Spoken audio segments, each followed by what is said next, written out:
আমাদের অন্তরঙ্গ মুহূর্তের সময় আমার প্রাইভেট জায়গাগুলোতে আমার স্বামী সিগারেটের আগুন দিয়ে পুড়িয়ে দিতেন আর খিলখিলিয়ে হাসতেন। আমি চিৎকার করে কান্না করতাম। কাপড় দিয়ে আমার মুখ চেপে ধরে বলতো, জ্বলতেছে, তোর জ্বললে আমার অনেক ভালো লাগবে। তুই যত কষ্ট পাবি আমি তত তৃপ্তি পাই, তত শান্তি পাই।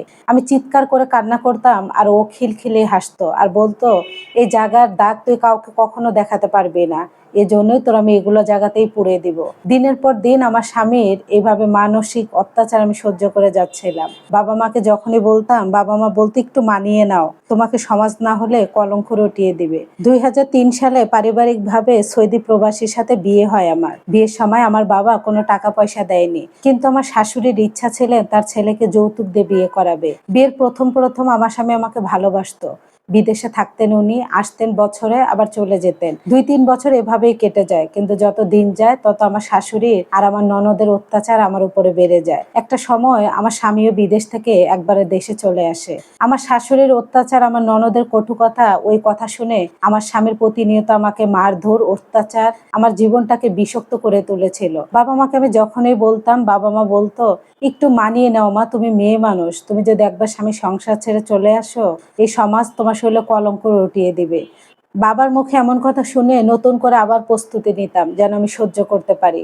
আমার স্বামী আমাকে এমন ভাবে মারতো যে মারতে মারতে সে নিজেই রক্তাক্ত হয়ে যেত।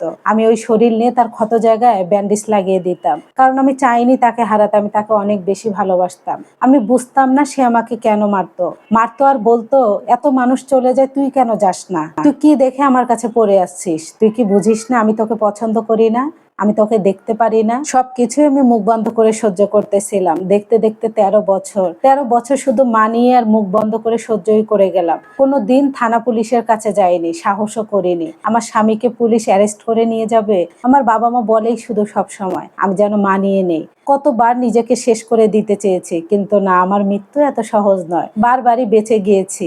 আমার সন্তানদের কথা আবার মনে পড়েছে। বারবার নিজেকে শেষ করে দিতে চেয়েছি, কেন বেঁচে আছি আমি এমন ভাবে। তারপরও আল্লাহ আমাকে মৃত্যু দেয়নি, কারণ আমার কপালে আরো দুঃখ লিখেছিল।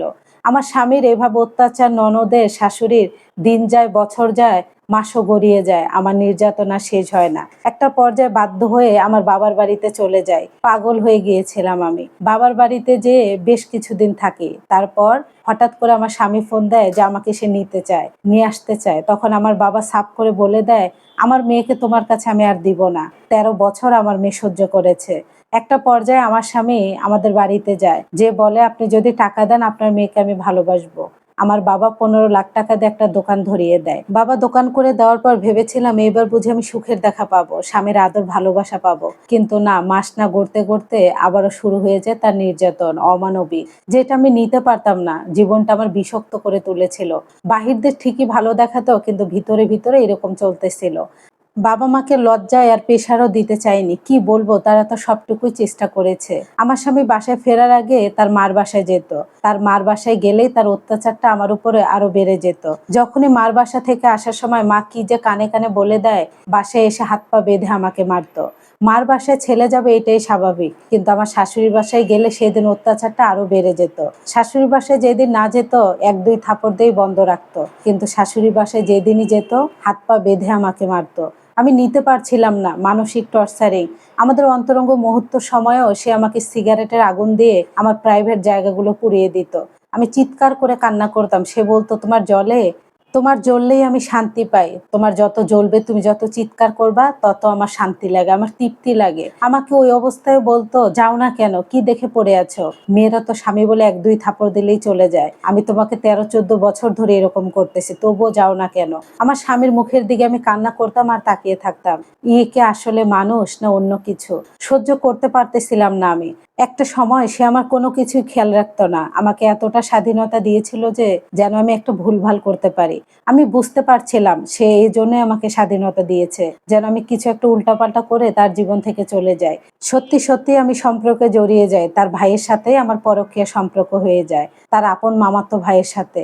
আমাদের ভালোবাসাটা এতই গভীর হয়েছিল যে আমার স্বামীর কান পর্যন্ত পৌঁছে গিয়েছিল। আমার স্বামী যখন আমাকে মেরে রক্তাক্ত করে রেখে যেত, তখন আমার দেবর এসে আমাকে বুঝাতো, আমার ক্ষত স্থানে মহলম লাগিয়ে দিত, ব্যান্ডেজ করে দিত।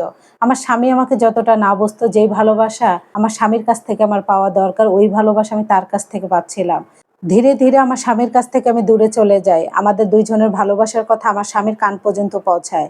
তখন আমার স্বামী বলে, ওকে আমি সুখে থাকতে দিব না, ওকে আমি সুখী দেখতে পারবো না, ওদের দুইজনকে আমি যেখানে পাবো সেখানে মেরে ফেলবো। আমরা একটা পর্যায়ে আমাদের ভালোবাসা এতটাই গভীর হয় যে আমরা পালিয়ে যাই। আমার প্রথম স্বামীকে ডিভোর্স দিয়ে আমি দ্বিতীয়বার বিয়ে করি তাকে। তারপর আমার মেয়েটার জন্য অনেকবার রিকোয়েস্ট করি, তারা দেয় না, পরে মামলা করি। মামলায় ওখানেও আদেশ দেওয়া হয় আমার মেয়েকে দেওয়ার জন্য, কিন্তু আমার মেয়েকে দেয় না। অনেক কষ্ট হতো আমার মেয়ের জন্য, তারপরও আমি থাকতাম। কি করব, আমার মেয়েকে আমি মাঝে মাঝে দেখতে যেতাম। আমার প্রথম আমার বিয়েটা আমার ফ্যামিলি মেনে নেয়নি। একটা পর্যায়ে আমার ফ্যামিলিও মেনে নেয়।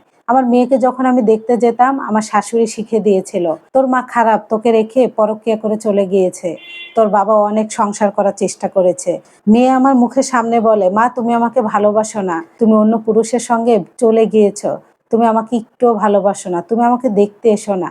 মেয়েকে আমি এটা বুঝাতে পারতাম না যে মারে আমি ইচ্ছা করে যাইনি, 15 বছর চেষ্টা করেছি, এই মানুষটা আমাকে একদিনও শান্তি পেতে দেয়নি, তোমাদের মুখের দিকে তাকিয়ে এতদিন পড়েছিলাম।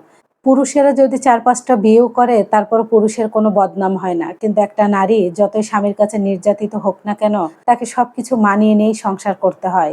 যদি সেই নারী সেখান থেকে চলে যায়, দ্বিতীয়বার নতুন করে বাঁচার স্বপ্ন দেখে, সমাজের কাছে কলঙ্কিত হয়ে যায়, সমাজের কাছে খারাপ হয়ে যায়।